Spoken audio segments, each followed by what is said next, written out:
Hello my dear student, আজ তোমাদের জন্য একটা নতুন বিষয় নিয়ে আসলাম। আজকের বিষয়টা হচ্ছে কিভাবে আমরা এক্সক্লামেটরি সেট থেকে অ্যাসার্টিভ করব। ওকে, আজকে সেটাই তোমাদের শেখাবো, আশা করি বুঝতে পারবে। দেখো এখানে এক্সক্লামেটরি টু অ্যাসার্টিভ, এখানে আমরা দুটো উদাহরণ দিয়ে রাখছি। How profitable the flower cultivation is, তার মানে এটা কি এক্সক্লামেটরি মোডে আছে। তখন এটাকে যখন আমরা অ্যাসার্টিভ মোডে করব, তখন তার জন্য আমাদের দেখো পুরো একটা আমরা স্ট্রাকচার দিয়ে রাখছি। সাবজেক্ট বসাইতে হবে প্রথমে, তারপর ভার্ব বসাইতে হবে। যদি হোয়াটে থাকে এর জন্য কি বসাইতে হবে, এ ভেরি বসাইতে হবে। আর যদি হাউ থাকে এর জন্য আমরা শুধু ভেরি বসাবো, প্লাস গ্রেট প্লাস অ্যাডজেক্টিভ। ঠিক আছে, ওকে, এইভাবে আমরা কি করতে পারি, এক্সক্লামেটরি থেকে অ্যাসার্টিভ সেন্টেন্স রূপান্তর করতে পারি। এবার আমরা প্র্যাকটিক্যালি দেখো এটা কিভাবে করি।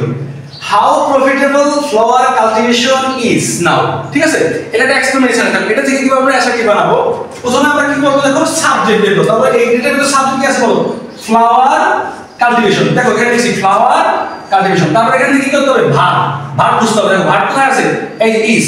তারপর আমরা কি আনলাম, পরে কি আনলাম, ভার্ব আনলাম। তারপর দেখো এই সেন্টেন্সটা কি দিয়ে শুরু হইছে বলতো, হাউ দিয়ে শুরু হইছে।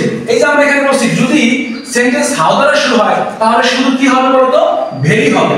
এই যে সাবজেক্ট বসাইলাম, ভার্ব বসাইলাম, হাউ এর জন্য কি বসাইলাম, ভেরি বসাইলাম। তারপরে কি বাকি অংশ কি আছে বলো, প্রফিটেবল। এই যে বাকি অংশটা কি বসাই দিলাম, এখানে অ্যাডজেক্টিভটা বসাই দিলাম এবং শেষে কি আছে, নাম দিয়ে আমরা কি করলাম, অ্যাসার্টিভ থেকে এক্সক্লেমেটরি থেকে অ্যাসার্টিভ করে ফেললাম। ওকে, এবার দ্বিতীয় एग्जांपलটা দেখো। What a nice flower the rose is.